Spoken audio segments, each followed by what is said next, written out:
Welcome to Your Family Dog, a podcast dedicated to helping families love living with dogs. Hi, and welcome back to Your Family Dog. I'm Julie Fudge Smith, and I'm here, of course, with the brilliant Tina Spring. But we are over the moon excited today because we have back one of our very favorite guests. Believe it or not, Zazie Todd decided to come back and see us, which we are so excited about. This is, I think, your third visit to Your Family Dog, if not your fourth. So we are thrilled to have you back. And this time, Zazie has a brand new book out called Purr, The Signs of Making Your Cat Happy. Follows the same format as WAG. There's a list of tips at the end of every chapter. At the end, there's a list of things to make a cat happy. It goes from kitten to end-of-life issues, and it has a very handy index. So we are thrilled to have Zazie on to talk about cats, and especially cats in relationship to our family dogs. So with that, I'm going to turn it over to Tina for the very first question. So Zazie, we're so excited to have you here. I said before we started recording that it's Happy Zazie Day because we always enjoy having you as a guest. So I kind of view this as compared to dogs. Like I think of dogs more in terms of like what makes a dude happy, and the cat, I assume that this is a much more significantly large volume because it's more like making a chick happy, where there's more charts, graphs, and logarithms. Because I just view cats to be significantly more complicated and much more even individual than dogs are. Does the research prove that out to be true? Yeah, that's a great question. But first of all, thank you so much for having me back on Your Family Dog. I'm really thrilled. This is my third time on the show, and I've had so much fun the previous times. I'm really, really happy to come and chat with you again because I love your podcast. So yeah, I think cats definitely are individuals. And if you try to make a generalization about cats, there will always be someone who says, well, my cat is different. And, you know, I learned this if I'm giving talks about cats. Like one of the things that I often say is that cats do not like to be petted on the tummy. And I have to always say there are some exceptions because every cat is an individual, because I know, like if it's an in-person talk, someone at the end is going to put their hand up and they're going to say, but my cat does like to be petted on the tummy. But, you know, it's a common misconception that people have, and most cats don't. And if they roll over and show you their tummy, they're not inviting you to come and pet it. They're feeling safe enough to show it to you, and you're going to completely ruin the mood if you reach over to touch their tummy. So that's just one of many ways in which cats are different. And I think cats have a much shorter socialization window than puppies. So it's from 2 to 7 weeks instead of 3 until 12 to 14 weeks. Wow. Yeah, really short. And that all happens in the home of the breeder or wherever the kitten is being raised. So if the kitten's being raised in a barn and they come to you at 8 weeks, you've missed their sensitive period for socialization, and they haven't been around lots of people, and they're probably not going to be very happy being around lots of people.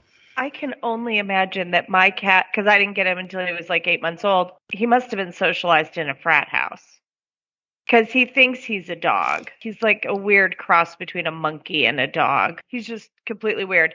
And I was telling Zazie I'm looking forward to the book because honestly, my cat creates his own enrichment, like knocking over my Mother's Day flowers and flooding all my paperwork for today.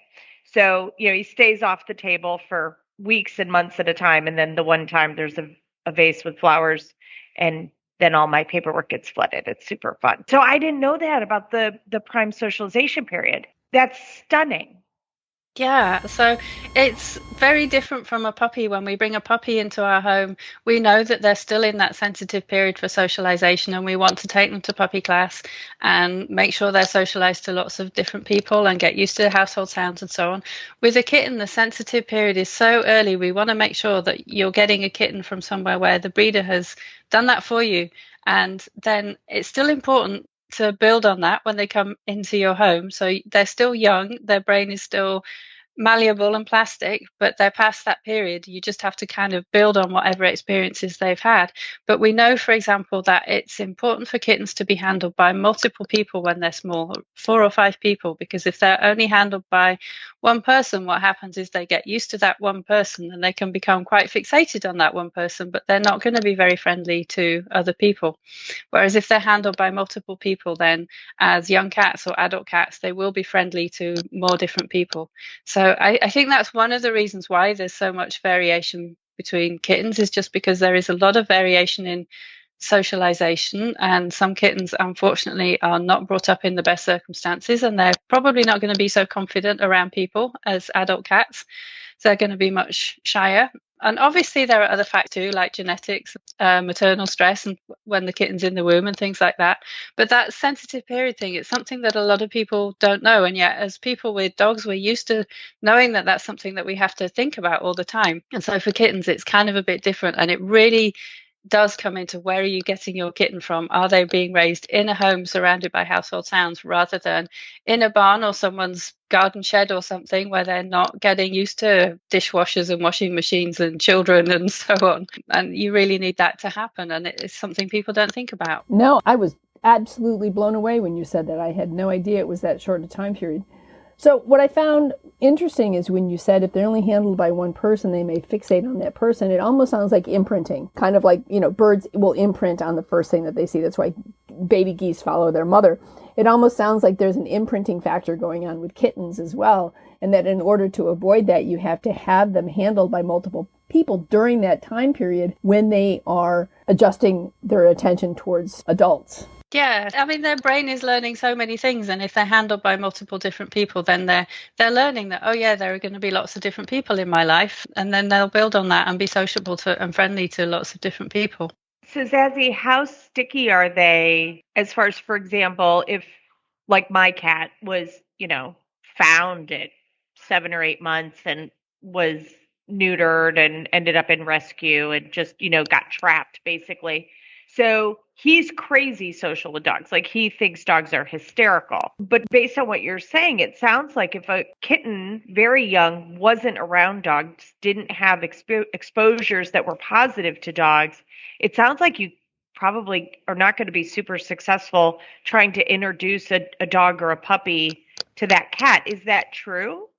Yeah, it's going to be much more difficult. So there isn't a huge lot of research on cats and dogs getting on, but one of the things we know is that it works out best when a kitten has been around other dogs when they were young. Similarly, I mean, obviously it's going to work out best for the dog. We know if they've been around or at least seen some cats when they were puppies, that's going to help as well.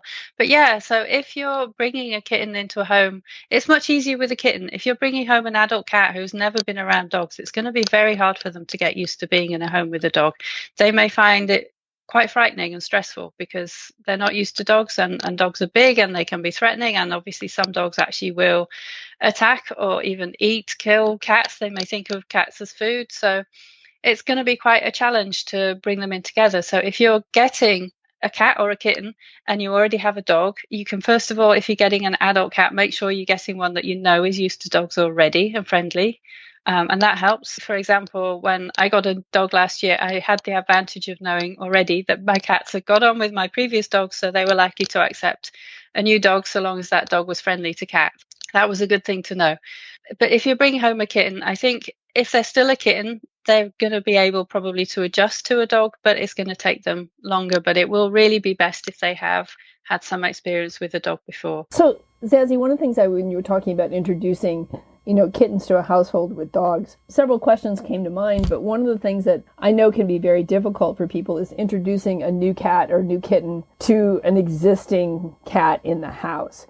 Do you cover that in the book? Because, I have confession here. It's brand new book. Haven't gotten it yet. So I'm going to just put my ignorance on display here. So that's one of the things that I think a lot of people would really want some good information on is if I want to get a second or third or fourth cat, how do we do introductions? Yeah, so I mentioned it in the book. It's relatively short because the book goes all through a cat's life, and some of the other material also about setting your home up is very important and kind of fundamental to everything, including if you're going to be bringing another cat home. But the thing is that cats aren't necessarily social with other cats. This is another way in which there's a lot of individual variation. So if we think about a cat, they can live completely on their own. They're solitary hunters. They can catch mice on their own. They don't share their meals because the mouse is quite a small meal.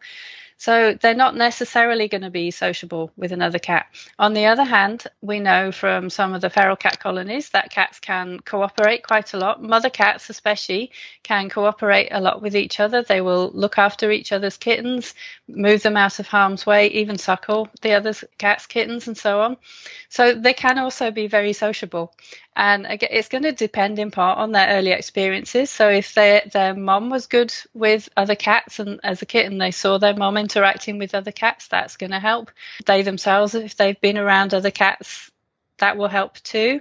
In general, it's a good idea if you're getting a kitten to actually get 2 kittens so that they will keep each other company, especially if you know that down the line you're going to want another cat. It's much, much better to start off with 2 kittens or 2 adult cats who are already bonded to each other, which you can get from a shelter or rescue, than to get 1 cat and then you don't know if they're going to get on with another cat and you have to think about trying to match their personality, pick another cat or kitten that's going to be good with them. It's not necessarily going to work out quite well. And there are quite a few people who have multi-cat homes where they do get on really well, and you can tell that they're part of the same social group if they are, for example, rubbing their head on each other, cuddling up together, grooming each other, sharing the same space. But also you get multi-cat homes where actually the cats aren't part of the same social group. They don't get on terribly well.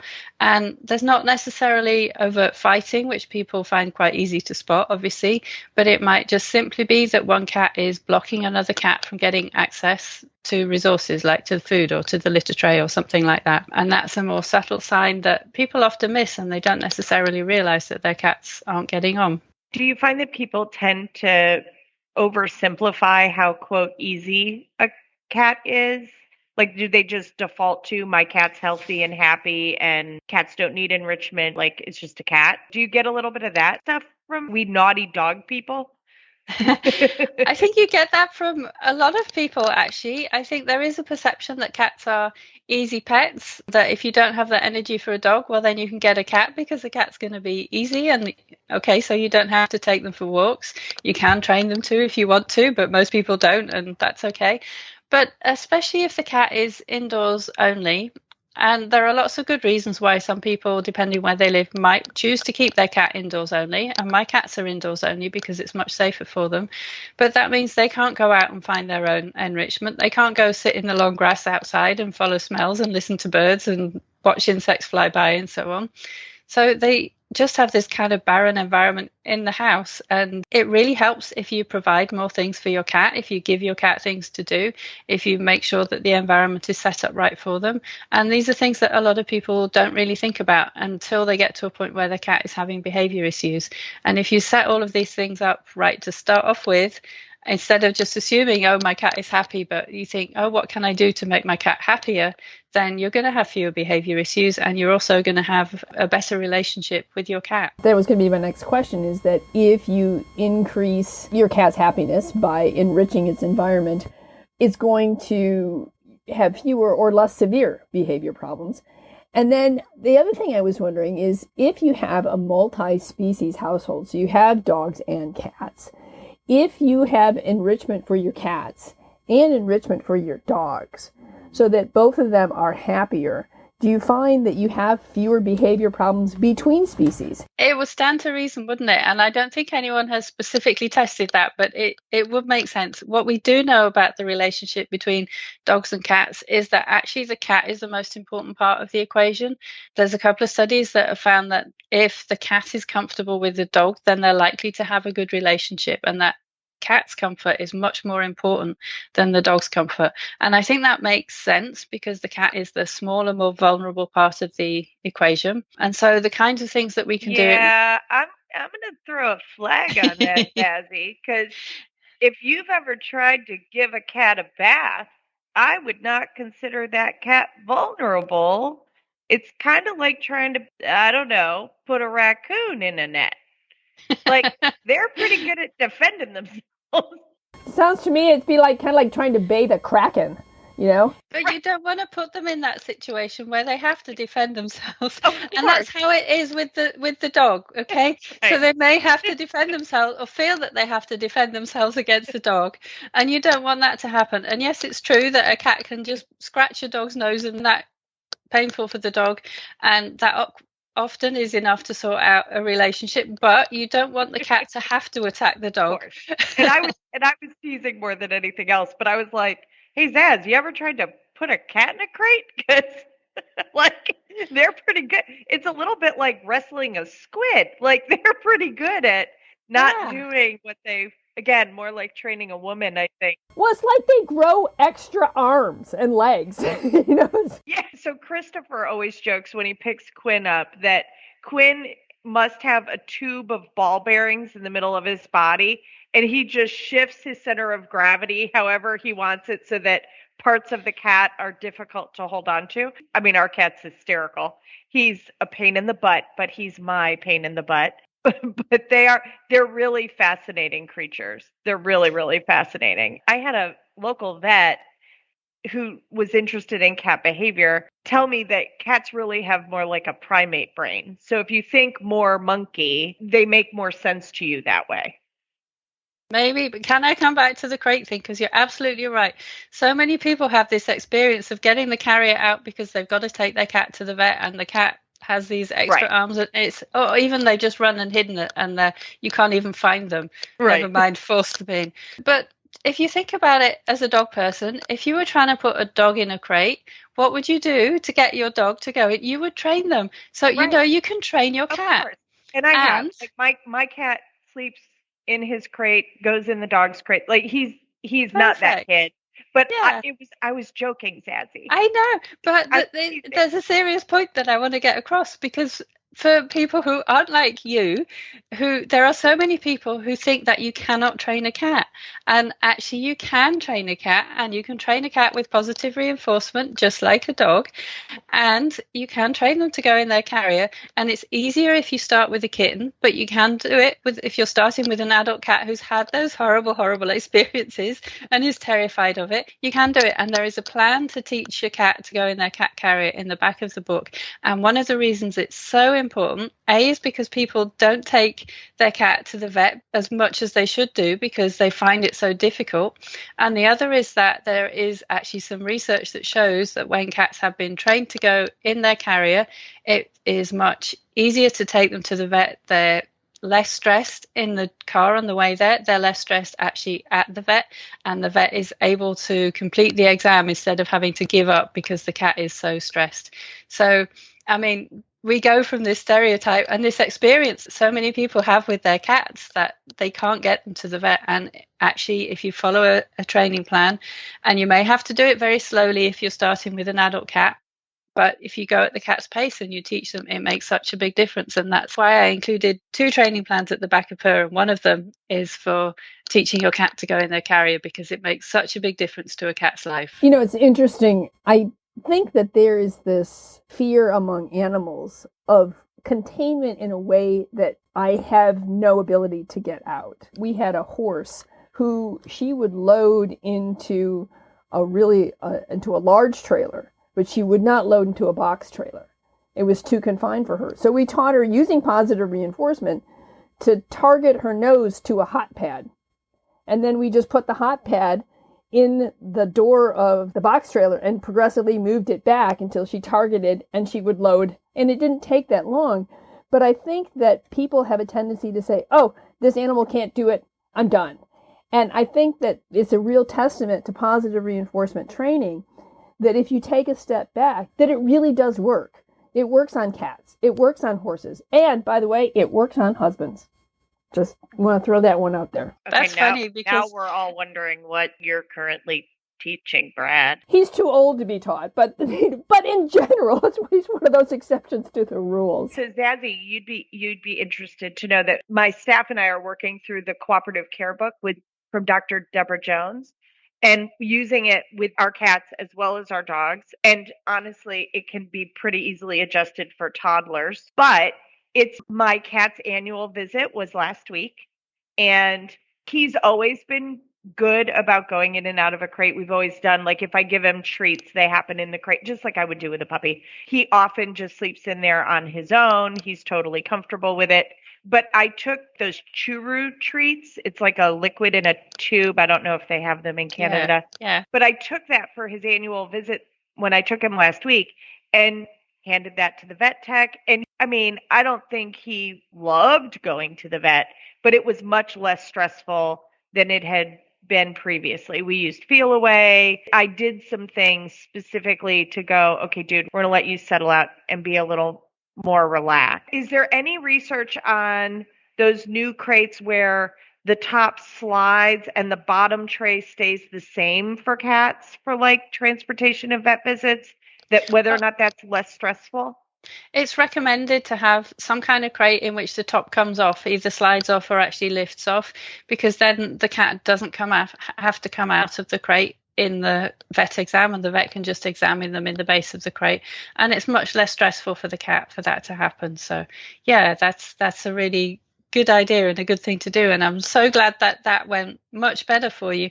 But I also want to say something about medication, because one of my cats, he used to be really good at going to the vet. He's very good at going in his carrier, but after he developed diabetes and some other health issues, and he started to having to have lots of unpleasant things happen at the vet, and he wasn't very cooperative with that. And our vet does give us gabapentin to give him before he goes to the vet. And I do want to say that if someone's vet recommends that they medicate the pet before going to the vet, I think it's worth taking your vet's advice, basically.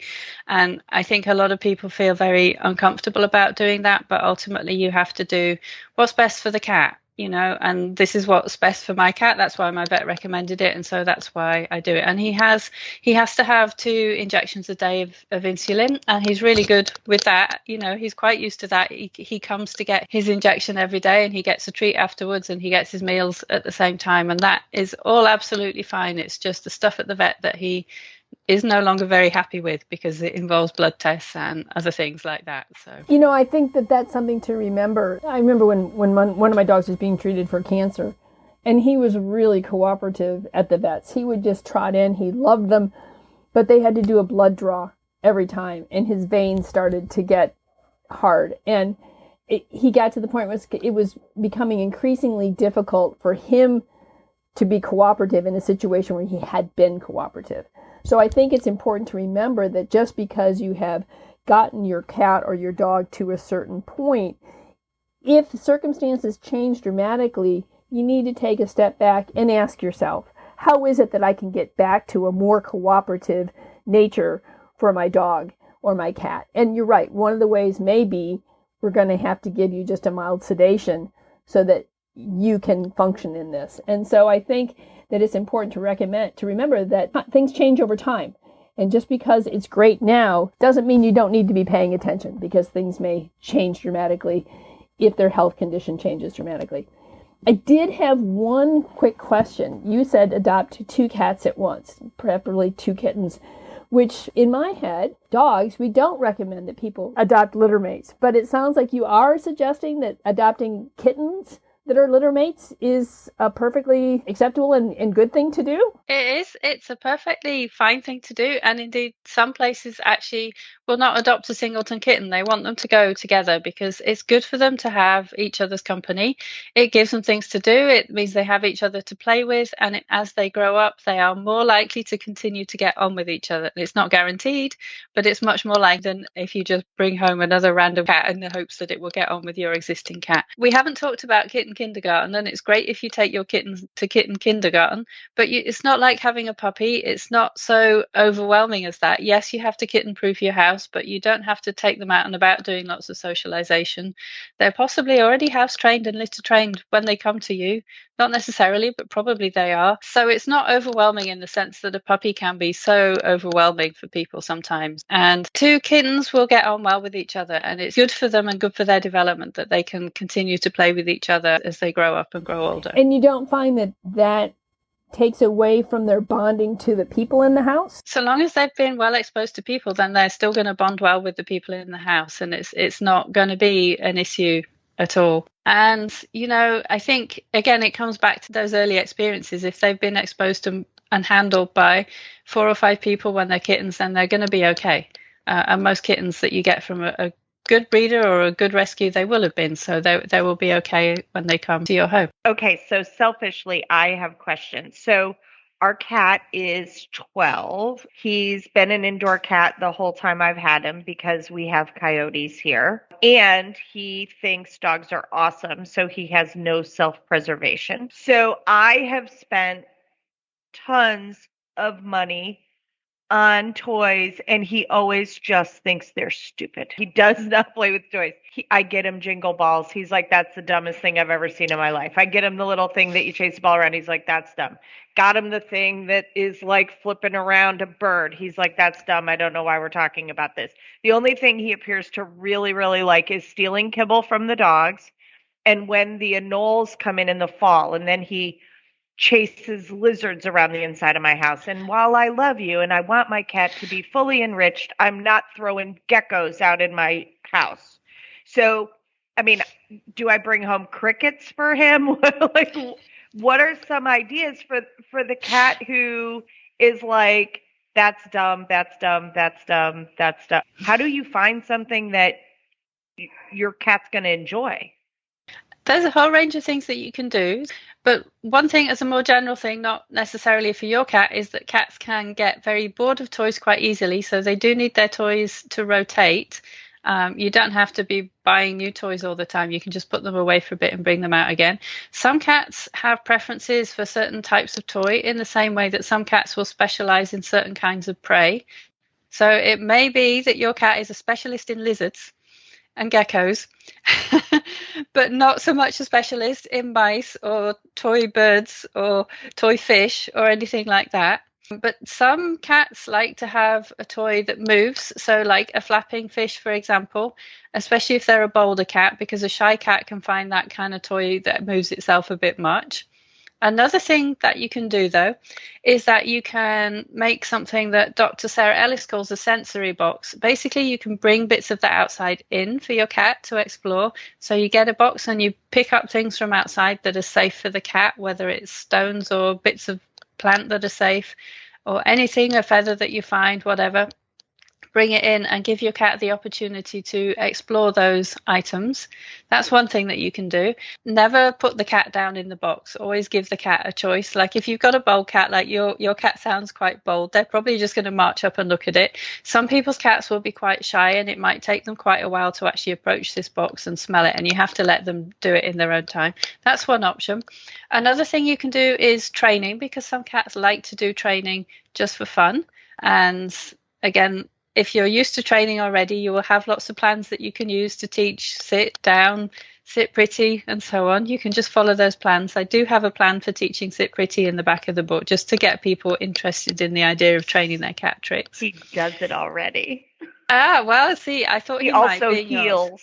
He does heel position and offside. I mean, he follows all the dog lessons. Wonderful. That's perfect. And another thing that you can do, and maybe your cat does this already as well, is you can try scent work. Cats can do nose work too, so you can try a little bit of nose work in your home if you want to. That's something else. Just spread some boxes about, put a treat in each box, let the cat in the room to jump in the boxes and find them. Again, don't put the cat in the box, let the cat explore the boxes in their own time, and then over time you can make that gradually harder. Only put a treat in one box, add extra treats when the cat finds it, and so on. You can even find nosework classes for cats and tricks classes for cats online now, and you can certify your cat as a trick cat or a nosework cat if you want to. So there's a whole load of things that you can do with your cat that you didn't used to be able to do, and those are options as well. But the thing about play, and for everyone listening who has a cat, it is important to make sure that your cat has opportunities to play and which are using the predatory instinct, because when the cat is chasing a toy, it's the same kind of thing. It's like that they're treating the toy as if it's a toy mouse or a toy lizard, that perhaps is what your cat would like.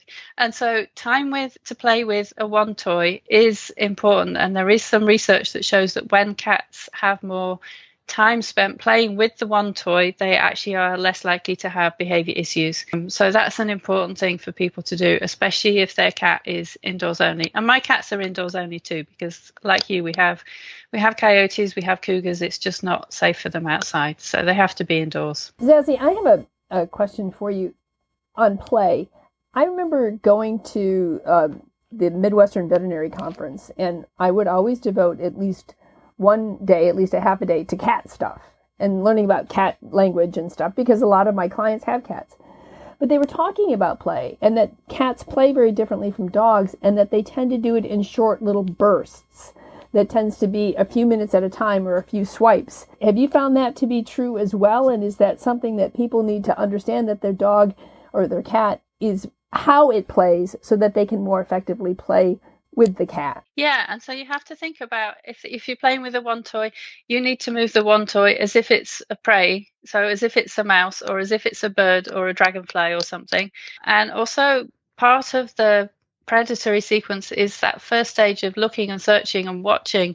So in the beginning, your cat is going to be watching, and sometimes I think people feel, oh, this isn't working, my cat's not being athletic and leaping in the air all over the place, and they give up at that point, when actually if the cat is watching, then you should keep on going and give them a bit of time to get into the mood and into the searching of it, and then into the stalking. And a younger cat is going to be much more athletic, and an older cat is not necessarily going to be leaping into the air like that anyway. But even if an older cat is just watching it and then making a short run at it, they're still engaged with it in that, from that point of view. So you should still keep on doing it. And it can be quite hard to keep it going for a long time. You're practicing your own skills, and again, I think people give up quite easily, but you have to think you're practicing your skills in getting your cat interested. It's going to depend. So like Tina, your cat has the dogs for enrichment, and it's very, very different for a cat who doesn't have other cats in the home, other dogs in the home. Maybe the people work a lot, there's not a lot going on. That kind of cat is really going to need a lot more enrichment, because there is less happening in the home anyway that's of interest to them. So he does. The last dog that was given to us is a cat killer. So he has much less access than he has had in the past, because in order to keep him safe, there's a lot more separation because it's dangerous for him. So we endeavor to do a really great job keeping him safe, much to his chagrin. We didn't know that the dog had actually been encouraged to kill cats before he was given to us. We were driving away when they decided to impart that bit of information. So he's a great dog, but he was literally trained to kill cats. So he's serious about it. And our cat's a doofus. So he just thinks he can be friends. So he's constantly trying to make friends with him. And I'm like, that's a bad idea, cat. But I do feel bad for the cat. Like, I miss him. When Mister's on vacation, the little dog, the cat gets a lot more interaction and gets to play with our other dogs. And I probably need to put more effort into accommodating that for him. I also learned, so he doesn't like regular catnip, but he likes liquid catnip. So I've brought some of that into his world, and he thinks that's pretty fun. That's great. And the catnip response is genetic. So not all cats respond to catnip. Around a third of cats don't respond to catnip, but there are a few other plants that have a similar kind of effect. And just because a cat doesn't respond to catnip, it doesn't mean that they're not going to respond to those other plants. So silvervine is worth a try, which you can get as a stick, and you can also get it as a powder, which is the powder from the galls of the silvervine plant. And both of my cats, one cat especially, really, really loves silvervine, much more than catnip, and even though she rolls around on catnip too. And also valerian, which is a herb, and I think it's more commonly in cat toys in England, to be honest, but you can get that here too. And also honeysuckle, Tatarian honeysuckle, which you can get as blocks of wood. And I think that's easier to get in Canada. There's somewhere in Canada that grows it and sells it, but that's worth a try as well. And depending on the cat, most cats will respond to at least one of these, but it seems to be genetic. We don't fully understand the catnip response, and so I don't know why some cats respond to some of these plants and not others, but it's fun to try them with your cat and just to see. And a lot of cat toys now, actually, they contain catnip and silvervine, just to kind of cover both bases, increase the likelihood that a cat will respond to them. So, Zazie, I was thinking about having indoor cats. I think that in addition to the box and bringing, things into the cat and training them to be scent, we did a episode on scent work, and I don't know what kind of colors cats see, but dogs are colorblind in the sense that green and red are the same. So you can put like a scent on a green velvet or felt or red felt square, and place those around and create a trail for the dog, especially if it's outside, he won't be able to see the difference between them. And I didn't know if that was something that would work for cats. But the other thing I was thinking is that there are other ways to bring the outside world to your cat. There's these catteries that you can get that are, extensions of your windows, like a garden window that your dog can sit in. Or I saw one, it was great. It went out a second story window and it was like a catwalk. And they built it out and the cat could literally get outside, but was enclosed in this cage. It's like a catwalk, but it was an enclosed catwalk that was made out of wire. And it was just really cool. So, these people spent a lot of money to do that. But I think there are probably lesser expensive ways for your cat to get an outdoor experience, especially if your cat can be leash trained. You could probably take them out that way. And the other thing I wanted you to talk about is one of the things that was impressed upon me at the Midwestern Veterinary Conference was the importance of cats having the ability to go up, to get up. And I remember seeing a video just a few days ago. It was really cool. These two cats were playing and they had a cat scratching pole that had different levels. And it was probably, 8 feet high with different levels. And then they could jump to a shelf that ran along the top of the ceiling, or, like a foot down from the ceiling, and then over to where they could jump to a balcony, a second floor balcony. And these cats had this great chase game of going up the catwalk, across the shelf, leap onto the balcony, back down the stairs. And I thought, I think there are ways that you can create some really creative, and these were really attractive. I wouldn't have noticed those things if the cats hadn't been running along them. Let's put it that way. Yeah, these are all really fantastic ideas. So catios or catwalks that are outside but enclosed are really nice places for cats to go. I wish I could have one. I kind of dream of having one day. It would be a really cool thing to have, I think. You can leash train your cat to go on walks, especially if you live somewhere where it's relatively safe to do that. And or if you carry something with you that the cat can go into if they get nervous or if the situation gets a bit difficult. Like if you have loose dogs in your neighborhood, then it's not such an easy thing to do, for example. But in lots of places and people, I think, are getting more used to seeing cats being taken for walks on leash as well. So, that's a good thing. And then all these things you can do in your house. Cats like to be high up and perch, and they also like to have safe spaces where they can just go and hide if they want to, because a cat's natural response to stress is to hide. But you're absolutely right. All of us have space in our homes that's kind of high up where the cat can't get. But if we put things up there, we're not using that space. So it's very easy to put shelves up there or hammocks up there. And also you can even get some scratching posts that are floor to ceiling, so the cat can just climb all the way up. And these are wonderful ways to provide enrichment for cats to make your home more suitable for a cat. The only thing to remember in a multi-cat home is that you should have more than one way up and down. So you don't want one cat to go up and then to have their route down blocked by another cat in the home. So there have to be different ways up and down. But yeah, I think these are fantastic things that people can do. And even just providing a bookshelf can help.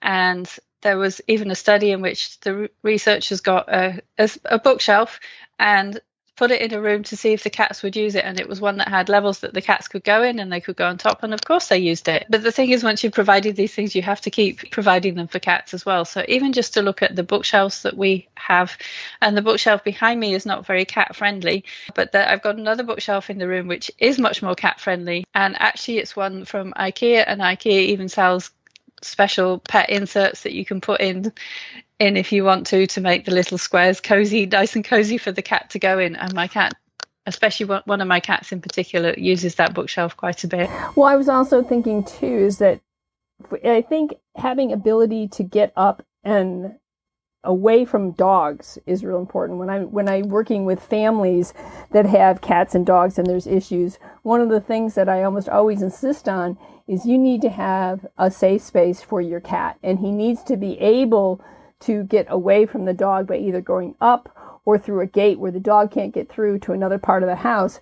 But I think it's really important for cats to feel like they have some agency here. Yes, it's really important for the cat to feel safe. And we know that makes a big difference in how they get on with a dog.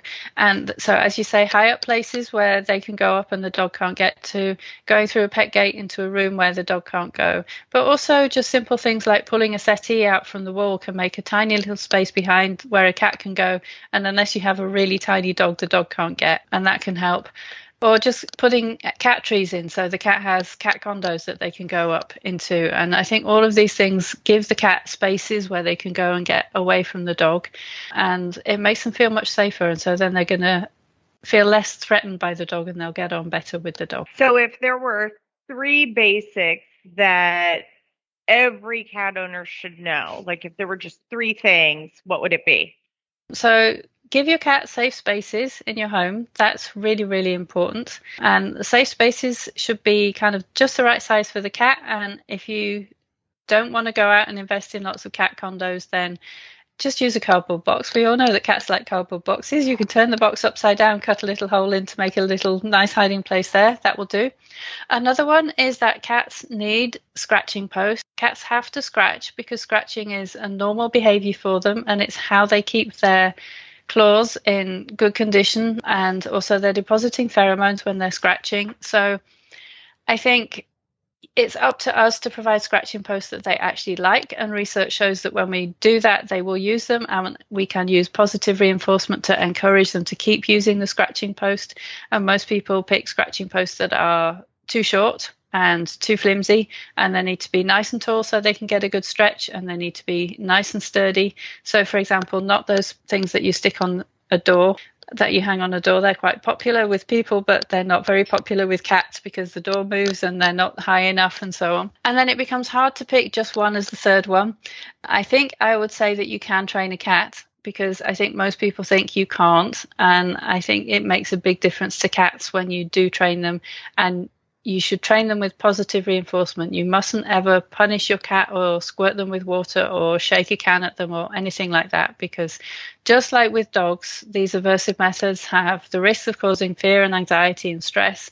And because your cat is quite possibly going to associate the shake can or the squirt of water with you, it's going to affect your relationship with your cat in a detrimental way. Whereas if you use positive reinforcement, it's a good way to train them, and it's fun for you and the cat. So it's actually going to build and improve your relationship with them as well. Great, Zazie. Those are 3 super tips. The other thing is, I would like you to tell people where they can find Purr, the science of making your cat happy. So Purr is available from all good bookstores. It's also available as an ebook and an audio book. And if you're in Canada and would like a signed copy, then you can go to blackbondbooks.com/Purr, or you can find that link on my website, companionanimalpsychology.com, as well. And Amazon. It is available on Amazon. And Amazon, yes. It is available from Amazon too, yes. While we were here, I ordered it for one of my staff who has a grouchy cat. So it'll arrive to her Friday, so before this even gets published. Yes, I was going to order it for my daughter who has 4 cats. So could definitely use a little bit of help with keeping those 4 cats happy. They all seem to adopt her. She never goes out and specifically adopts cats. They seem to say, okay, we're going to live with you now. And she says yes. So you said that you wrote this for all stages of a cat's life. Did you also write it for all 9 of each cat's lives? Hopefully, if they have the book, they won't need to get through all of those 9 lives. Fingers crossed. Because at least it will help to reduce some of their stress and help them to have a happier time. Yeah. I just love that you do this work, and you richly bless the world for people and for dogs and cats. What are you going to do next? Specifically next, I'm going to have a rest, to be honest. And after that, I'm actually, at this point, I'm not quite sure. I do have an idea for something else I would like to do, but we have to wait and see if we can make it happen. So wait, so is it going to be the science of making your horse happy? Do you know, I'm actually not a horse person. I don't know enough about horses, so I would love for someone to write that book, but I would not be the right person to do it. I love horses, but I've never been around them enough, and I don't know enough about them. But I do see some really interesting research about horses. I think, certainly there is some very interesting science around training horses and horses' interactions with people and how horses behave. So I think there is a lot there, but it's just that I don't know enough about horses to be the person to do that. Maybe she could do lizards, and then she could pass it on to you, Tina, so you could have the trained geckos. The lizards in our house, like it happens every October. It's worth friending me on Facebook just for lizard season, because It's a hot mess. They're coming in because it's cold outside, and the cat's like, "Stop stealing my lizard." It's it's a mess. I've learned more about anoles than any non-lizard person should ever have to learn. Like, are they poisonous? Not venomous. Are they poisonous? Right? Because the cat gets them, and then I can't get them away from them. You mean kind of like toads? Toads can excrete in their skin. It's almost an hallucinogenic. We had a dog who was addicted to licking toads. So he would know exactly in the evening when the toads would come out, and he'd insist on going for a walk, and then he'd grab them and he'd lick them and hold on to them and then spit them out, and then he'd be like, "Oh wow, man." So I think he was like hallucinating on toad excretions. He was an interesting dog. I have a couple here in town who are psychologists, and they're wonderful. They have this wonderful English cream golden retriever girl who helps them in therapy, and she became addicted to hallucinogenic mushrooms. Wow. But of course, dogs don't really tell the difference between the ones that are hallucinogenic and the ones that are toxic. I mean, I'm laughing about it now, but it really wasn't funny. She kept making herself quite severely ill, and I got to learn it's almost impossible to get mushrooms off your property. Like, there's no way really to eliminate it. I learned a lot. I learned a lot about how quickly that addiction can set in and how powerful it can be, even in a dog. So I know there's new research. Dr. Becker, for example, has been sharing that a dog would have to ingest an enormous amount of garlic in order for it to actually be toxic and cause problems. In cats, I know lilies are deadly. Like, anybody who sends me flowers, the very first thing I'm doing is pulling all the lilies out and throwing them out in the yard. Are there things that people don't realize are super dangerous to their cats that they need to know about? I think lilies is the worst one because lilies are dangerous and most people just don't know. And antifreeze is another one because antifreeze poisoning, especially for cats that get to go outside, it can be quite an issue there. So because I think it's something that they want to go and lick, and then it's very, very bad for them and can kill them. So that's another thing to watch out for in particular as well. All right. Well, thank you, Zazie, so much for joining us again on Your Family Dog. And we will certainly have links to your website, to Purr on Amazon. And we hope that it is just as, I'm sure it's just as wonderful as WAG, and that it's just as successful, because cats need the same loving attention that dogs do. And we're really grateful that you're out here doing this kind of research and writing these kinds of books that are going to make a difference in innumerable lives of cats and people. So thank you so much for joining us. You're like the fairy godmother of happy. Oh, that's so kind. Thank you. It's been a real pleasure to come and chat with you again. So really, anytime you want to come and focus on specific kinds of enrichment, like that, things that kids can help with or ways to improve relationships, we'd always love to have you back. You're always a rich blessing. Thank you. I'd love to be back again sometime. And maybe when you've had the chance to read the book, you might have new questions. We would love that. Yeah. Yes, that would be great. That would be great. All right. Well, thank you. And we'll see you all next time on Your Family Dog. Thanks for listening to Your Family Dog. Got questions? Interesting ideas? Visit www.yourfamilydogpodcast.com to share your thoughts.